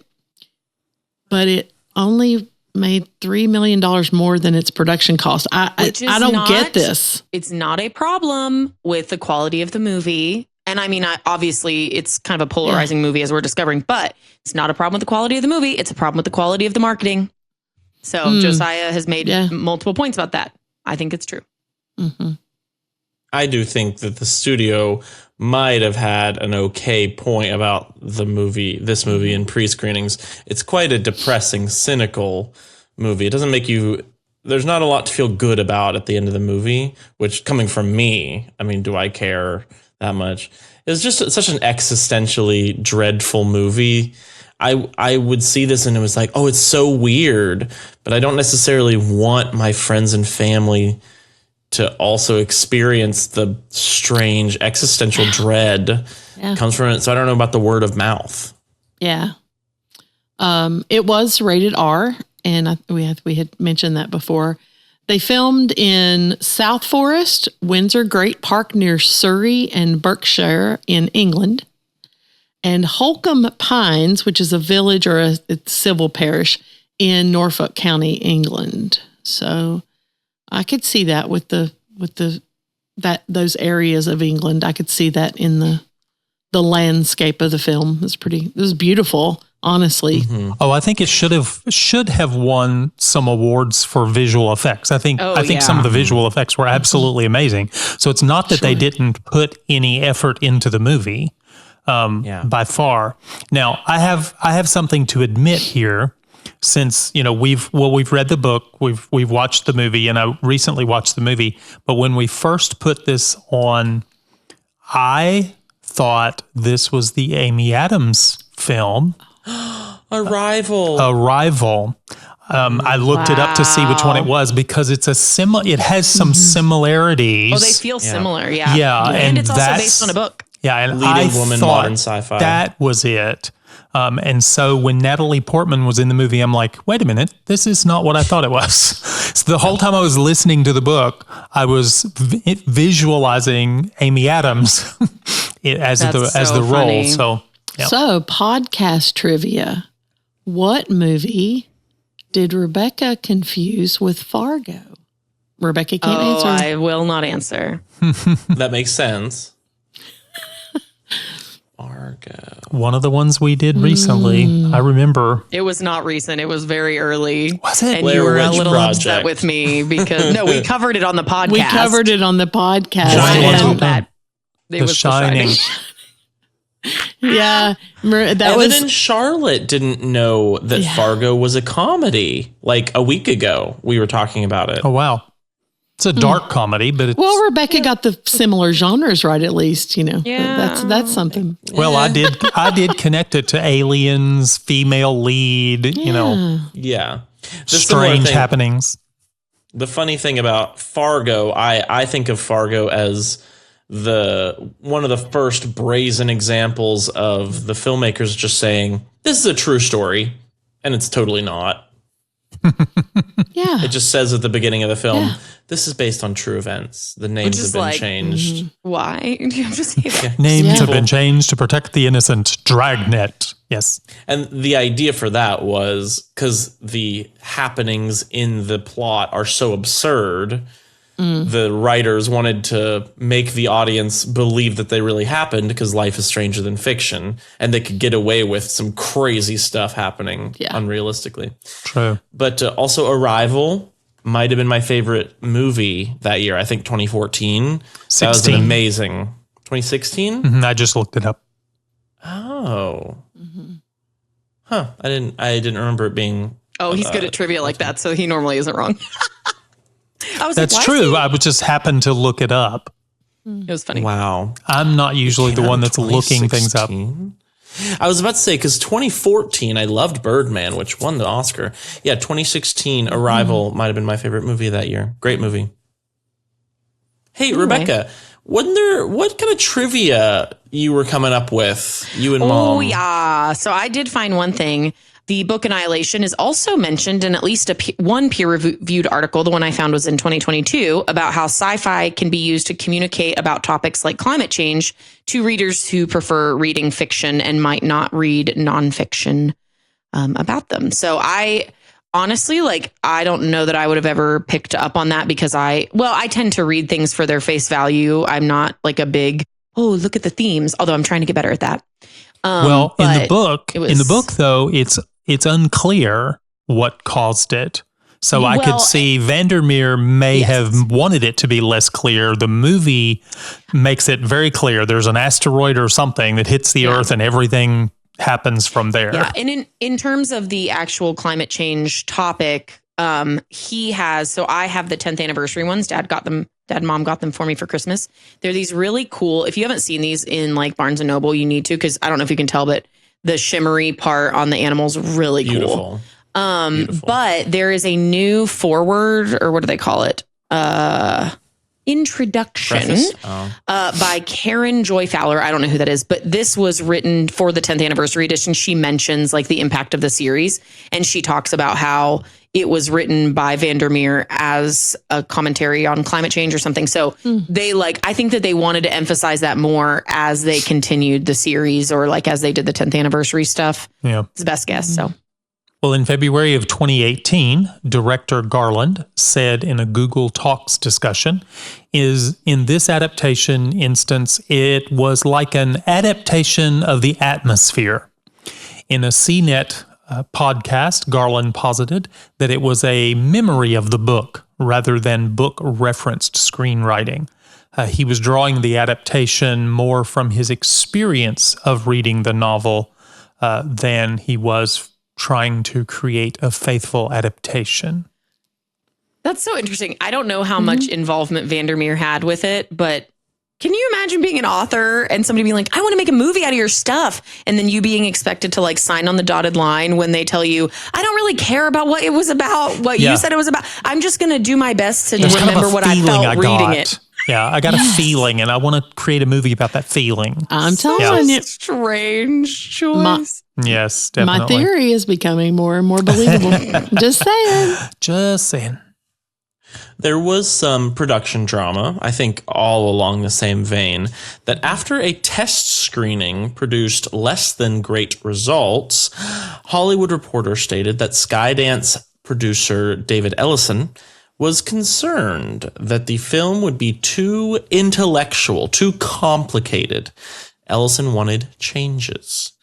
These including Portman's main character being written to be more sympathetic, a rewrite of the ending, but the producer Scott Rudin, having the final say-so over changes, sided with director Garland. The result? A deal was struck with Netflix to stream the film worldwide starting March 12th in 2018, just 1 month after the theatrical release. I mean, barely 1 month. That's great. The theatrical release in the UK was like that same week. It was the same day. Garland said in a Complex Media article that he was disappointed with the decision to stream on Netflix a month after, because the film was made for the cinema. You know, he should have worked with Tom Cruise. Perhaps. Or Scarlett Johansson, even. Yeah. Yeah. Man, that's such an interesting thing, especially pre-COVID, like thinking about the reasons that things would have gone straight to streaming. My thing is, I guess it's like the performance at the box office was so abysmal that they decided to do that, right? But like, how much? This was before. This was before it released. But see, years They agreed. But years and years before this event, it was the death knell of a movie if they said, well, we're going to release it as a made-for-TV movie. Even if it wasn't initially made for TV, we think it will probably do better on TV because it won't hold an audience at the theater. Doesn't have the expectations of the cinema. Yeah, and this isn't the first film where there's been conflicts before things were released about what direction are we going to go, or what do we think this is going to do? Even back to, it was just in, I just had it. We just finished the Chronicles of Narnia, and at least one of those films, they were looking at it saying, are we going to do this with it? How is this doing? And then, but with that, ultimately the rights to the film the rights to the novels that Walden Media had expired. So it kind of forced the decision. But I think I recall several discussions we've had where one faction, and it all goes back to money, right? One faction that had some interest in it said, oh, we think this, and then they make decisions, and some of them pay off and others don't. I was just going to say about the changes that they wanted to make. I don't know if Natalie Portman needed to be more sympathetic. She begins the movie thinking she's lost her husband, and then she seems to be willing to do anything to save her husband's life. So I think that she's good on save the cat, likability, relatability. The ending might have changed to benefit the movie. Here's my question. So we want characters to succeed at their goals. And maybe they succeed in a surprising way, or maybe they fail in a surprising way, but still learn a lesson. The ending of the film, what did Natalie Portman gain? Well, if she was the doppelganger, she gained her husband, and it's okay that he's a doppelganger. And if she's not a doppelganger, her doppelganger husband was saved, and maybe she has to decide whether or not to live with the husband she thought she wanted. Yeah. But if, the other part is if she's now the alien, the doppelganger, then the goal has been to invade the planet, and now they have that and nobody knows. Yeah. Interesting. That's depressing. Yeah. Yes, it is. There are other movies I've seen throughout time, especially science fiction has a tendency to do this. I would consider this more hard science fiction.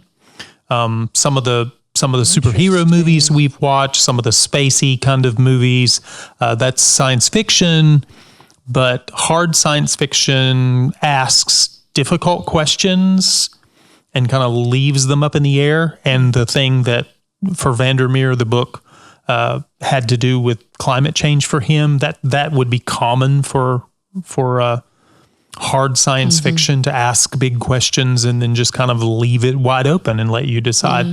So I had a couple of questions for the crew, just a little exciting. Like pre-minigame.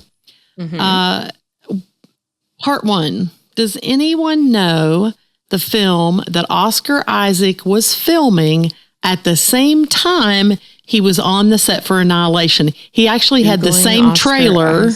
Don't you Google that answer? Not movie trailer, the same dressing trailer. He was in his trailer. Yeah, his dressing trailer was the same for both films. They were filming on lots beside each other.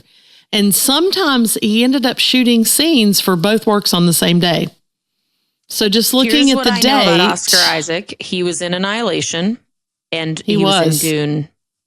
He was. He's been in a few others. That's literally what I know. That's the He was in the Star Wars sequel trilogy. Okay. He was also Apocalypse in that horrible X-Men movie. I'm going to guess it was the Apocalypse movie. Okay. Any other guesses? It's too early for Dune, isn't it? Yeah. Was it? Wait, hold on. You just said he was in a Star Wars one. Was it that? No, that was different timing. Okay. Yeah. You're all around. It was Star Wars 8, The Last Jedi. Oh. Interesting. Okay. Yeah. I guess that came out in 2017, the year before Annihilation, but only like 5 or 6 months before Annihilation. Yeah. I did think it was interesting that he had to go back and forth. I mean, good use of his time, I guess. All right. Part 2. 3 stars of Annihilation were in in the alien realm of the MCU. Natalie Portman, Tessa Thompson, and Benedict Wong. Can you name the roles that they played in which films? Yes. Oh, okay. I actually know the answer to at least one of these. Which one, you know? Yeah, what's the one? I know 2 of them. So Tessa Thompson. That's the one you know. Ragnarok. I recognized her when I was watching the movie last night. Wow, that's the one I don't know. Yeah, she's Anya in Annihilation. So she is I don't know her name, but she's in Thor Ragnarok as the hardcore person that like the Hulk has become friends with. She's one of the Valkyrie. Oh, she's one of the Valkyries. Yeah, my sub name. It might be Valkyrie. She might literally be named Valkyrie. And then my sub name was Benedict a clue. Wong. Yeah. Oh. And then Benedict Wong, I'll say this one because I never know movie trivia, so I'm just going to take advantage of this situation. Benedict Wong is in Doctor Strange. Yes. And he's one of the guys that teaches him magic, right?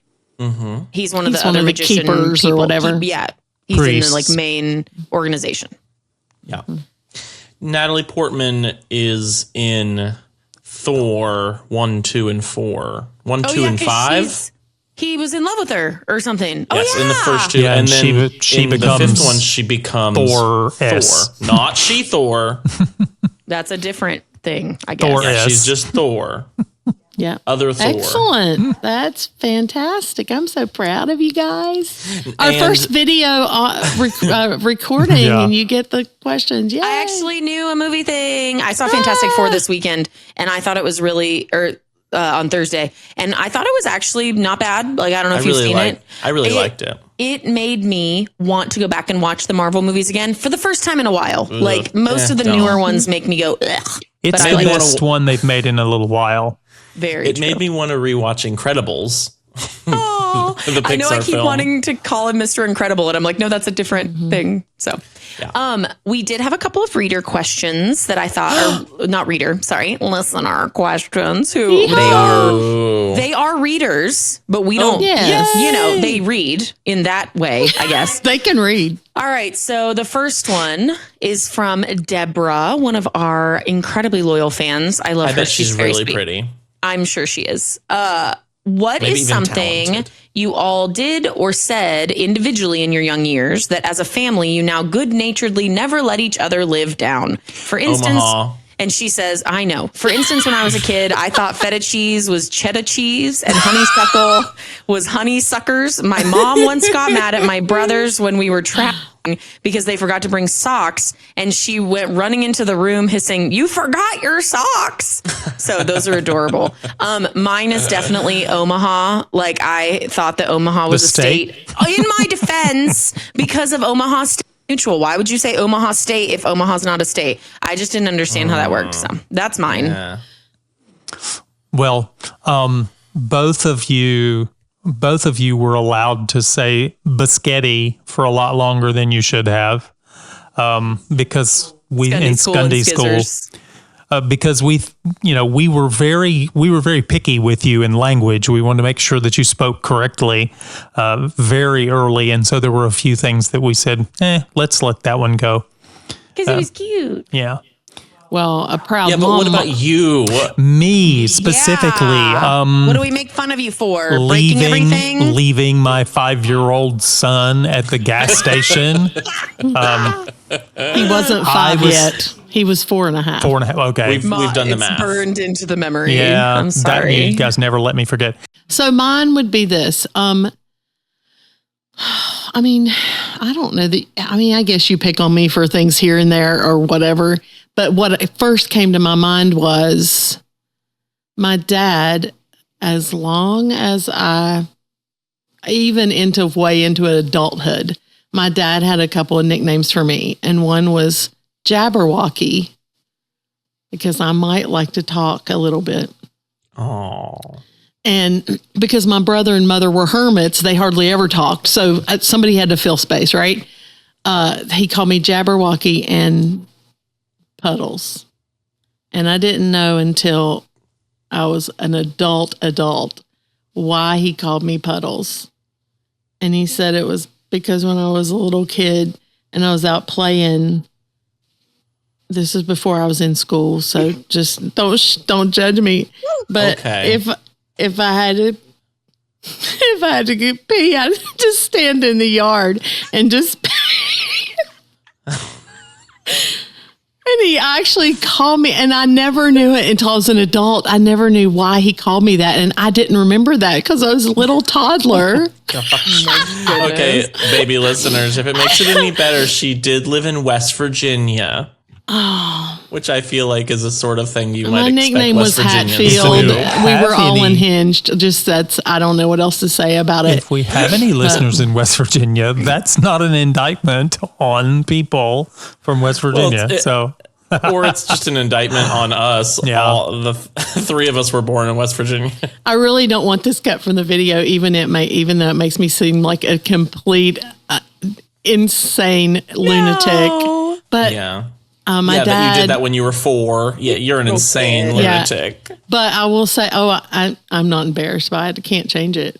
Well, it's Travis who most often roasts me for this, but he rightly makes fun of me because I do not add tomato to my McChicken since I started paying for McChickens myself. And he says, what is it, 30 cents? And I said, it's 40 cents now. Which is so much worse. So Yeah. Travis and your sister have always been on you about that. Yeah. I am judging you. I'm not Yes, even trying to pretend I'm Rebekah not. has called at times and said, tell your son that it's okay to spend the extra money for the tomato. There's no reason that he can't spend the extra money for the tomato. It saves money. And what's my answer? He's the only one of us that has a savings account. Let's just get real. Some saved money finally. Oh, good. Congratulations. Yes, in the last year. Good. Congratulations. Do you have any in retirement? What? Do you have retirement? No. I own a house, and that will be my retirement savings. Oh, and I will okay. make lots of money. I'm trying to make more and more money every year, Josiah. Okay. Yes. And And you'll keep making money when you're retired. I have enough money in my retirement to live for a year. I'm working on creating businesses that create wealth for me long after I have to stop working at those businesses. Yes. Awesome. And you So will I am still working hold on that. wealth in them. Correct. And all the financial advisors just had breakdowns over what we're saying right now. Okie Get doke. over it. I spend all of the extra cash I make on books. Speaking of financial things and food, the food that it buys, what's a weird food combo that you enjoy that no one understands for our reader listener? It is cottage cheese and pizza.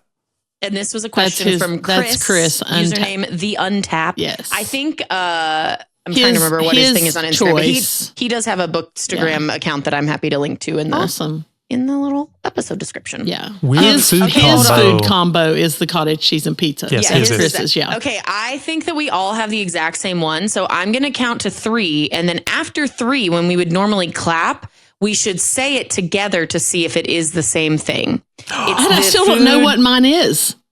It's the one thing Josh makes fun of us because all of us like it and everyone else thinks that we're lunatics. That's Okay, true. so this I is wouldn't unplanned. have said it, but I understand. Josiah, do you know what I'm talking about? I will say an idea that I have. Okay. It's fine. All right. After 3. 1, 2, 3. Liver Banana mush. sandwich. Okay, Mom Seriously. That's hilarious. You guys all said liver mush, which I also love. Did And we all Josh say also that? hates. What What did you say? I said Banana liver and mush. mayonnaise sandwich. Oh, I was thinking Yeah, that. liver mush mayonnaise, banana mayonnaise. That's delicious. Yeah, both of those things are delicious, and everyone else thinks we're nuts, and I don't care what they think because they're stupid and they don't get it. I have two other than that, I guess. But cottage cheese and bacon bits.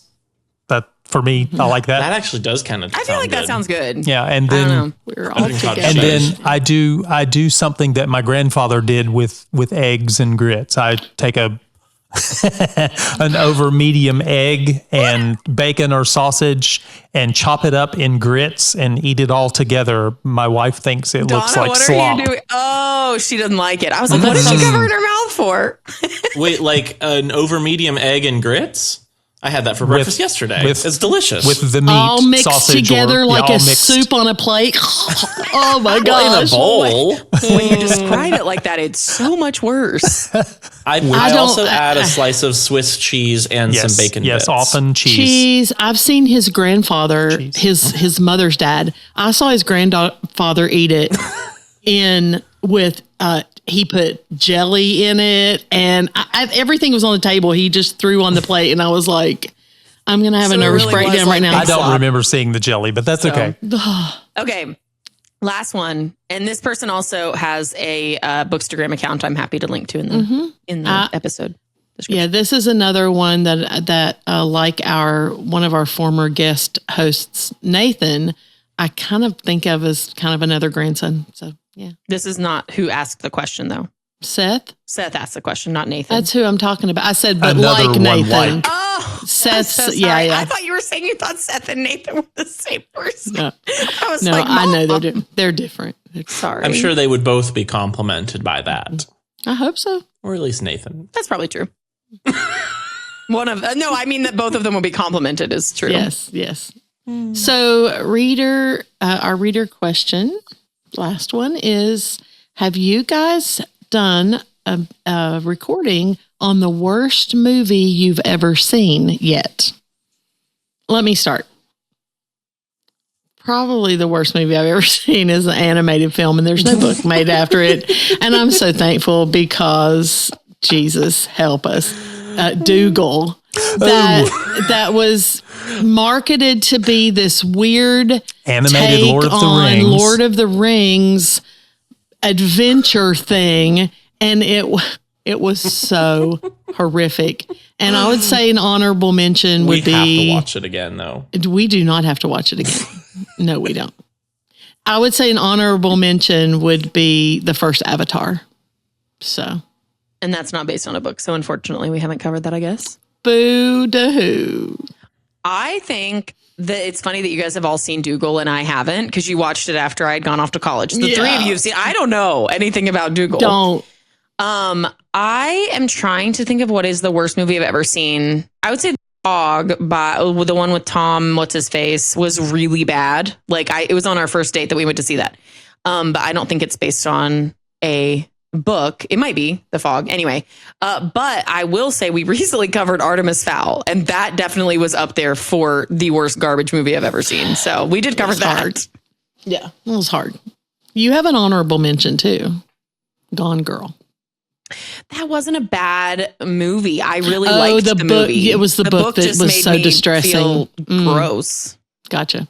Well, for me, especially if it's something that we likely would cover or whatever, Artemis Fowl is certainly way up there because I loved the book and I read the series and all of that. But it was a very bad adaptation.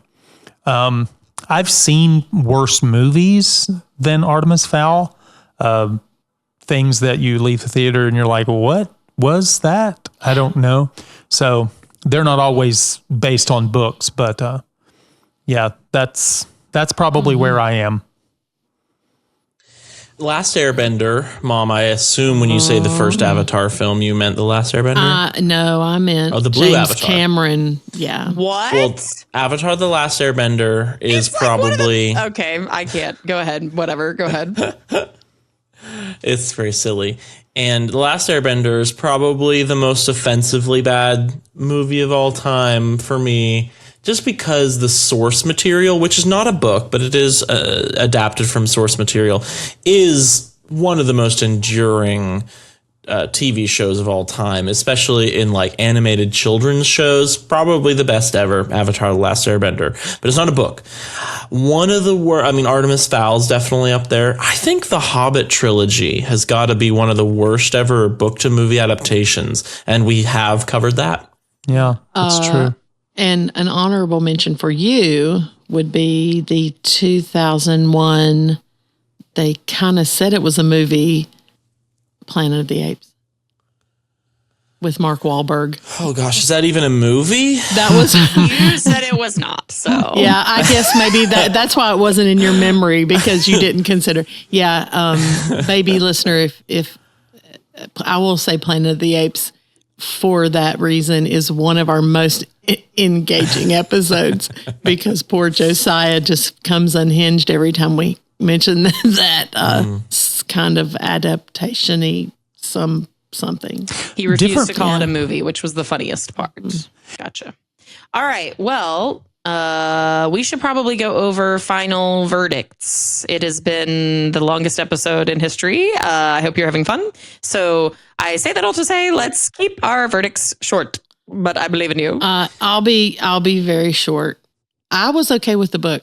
I didn't mind the book. I thought similar to the way Narnia books, the 3 that we covered, similar to the way that they were short, but they covered they had a lot of interesting things in them. I kind of felt the same way about this, different topic and genre and all that. But I felt like I liked what happened. I thought it was interesting, their personality differences and how they dealt with each other and the things that happened inside and the way, it all came out. But I just had I just did not, the movie distressed me. It didn't the first time we saw it. Maybe it was because it was so different from the book, and I was expecting, because it's been a while since we've seen it, I don't even know what to say, but I can just tell you, Lord have mercy. I just complained to your dad all night, and I felt bad because he didn't dislike it, but wasn't his favorite movie. But I was just, so I'm going to say book. I would give the book a 6.5. I might listen to it again if I decided just to read through the series to see where it played out. It goes. Yeah. See where it goes. The movie, I liked Oscar Isaac. I'll give it a 2.5, I guess. I don't know. So there you go. I can go next. I will give the book a 7. It was not my favorite kind of book, but it was interesting. It was strange. I'll give the movie a 6 because although the movie was strange and was not really like the book, there were some visual things in it that were amazing and wonderful for the filmmaker. So that's my verdict. I'm on a similar wavelength. I'm on a similar refracted radio wave, perhaps, to Dad Tim. I think book 7, movie 6, somewhere around that for me. The movie had me in the middle. I like the expedition better, staying longer with the other people and seeing the little ways they might go insane this way or that way, try and work together, then they work against one another. And like the creepy bear and the creepy crocodile, I thought that those completely worked with the themes of the book. They didn't take away. They were additions that were not only visually exciting, but also they contributed to the world and the themes. So I don't want to say beginning, but like Natalie Portman in The Southern Reach, I think it's called.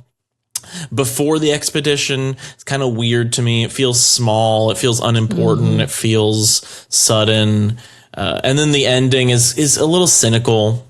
I like that she outsmarts the alien and burns. I heard someone compare it to the alien mold invaders are all about duplication and refraction, whereas humans are more about self-destruction, which is very laid out explicitly in the movie. Interesting. Ventress mentions most of us self-destruct or something like that. And so it was satisfying, especially with that angle, how Natalie Portman defeated the alien by teaching it to duplicate humans' self-destruction. I thought that was really interesting. But then like the ending of her coming back and hugging I'm just not sure what it means. I don't think the film exactly set up its ending scene enough, and it really hurt the film for me. So I enjoyed the atmosphere of the book. There were some cool moments. I liked being in her head. I mean, I like Natalie Portman, but I liked the narrator, kind of this introverted. I don't know. I related to her. The introverted part of me really related to the narrator from the book. So I think the book just barely squeaks it out for me, even though the movie visually beautiful. Cool. My final verdict is I really enjoyed both of these. So for me, I would probably give the book like a 7.5. It wasn't like on my top list or whatever. And I would say the movie like an 8.5. This is like something that we put back on. Like we find it really cool. I love alien stuff. I love rainbows, and there was a lot of opalescent rainbowish light, which is fun. Was there a unicorn anywhere? There was not a unicorn. There was a deer, a double deer. There was a double deer that was really cool. Josh goes, "How cool would those heads be on our wall?" And I was like, "Okay." Spoken like a hunter. So anyway, but I really liked both works. I think that they, in the same way as some of the other movies we've covered, I think that they are different stories, but I like both of them. Like, it reminds me of Ready Player One. I like the movie. I like the book. They are not the same. Like, they are different stories. Yeah. And they're so different that I don't even care, because I'm not like, but you didn't adapt the book I liked the way that I just liked both of them. So I would say the movie probably was a little better, mostly because the book is not... Because of the way it's not a standalone, but it almost feels like it was written originally to be like, maybe he did plan the series, but it's unclear. And so I think maybe once I read the series, I would like the series better than the movie or something. But like, I think that the book doesn't quite get there in terms of making me feel like I understand enough about the story. So that's probably where I went with it. Fun. Cool. Well, I didn't have anywhere to mention this, but I think the tone of the movie being kind of like zombies in the swampland and all the mold and cordyceps going everywhere. I wonder how much of an influence the Last of Us game had on it. Because any of the pre-alien fight scene music would fit right in the Last of Us video game, which is about zombies, like mold zombies, basically. Oh. Interesting. The original one was released in 2013 before he finished the book. So that's interesting. Oh, wow. Cool. Well, thanks for listening. If you had fun, we would love a 5-star rating or review. Spotify lets you give star ratings. We're at a 5-star there, which is great. Yay. And then on Amazon Audible, you can leave us a 5-star review with full rating and review, as well as on the Apple Podcast app. We are live on Patreon and have some fun bonus content potentially planned.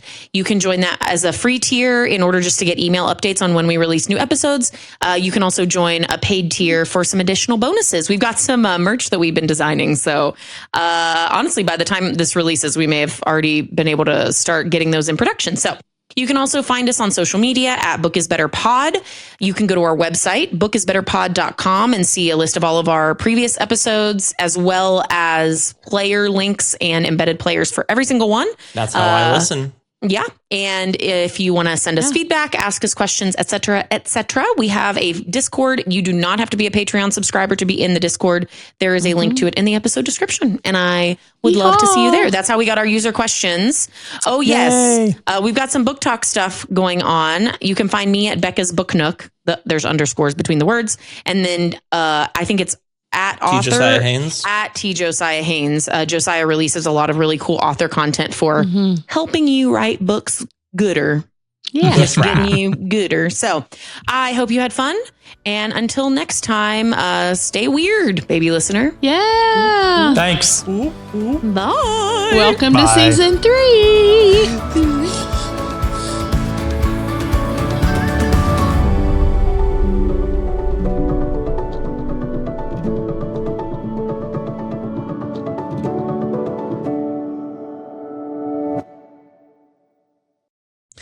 Woo-hoo-hoo. Appropriate. I don't know the theme song by heart, but it's something like Wow. that. And I can't whistle. Sure. The theme song of what? Hours. Podcast. I've been listening to it. Oh, he's been listening.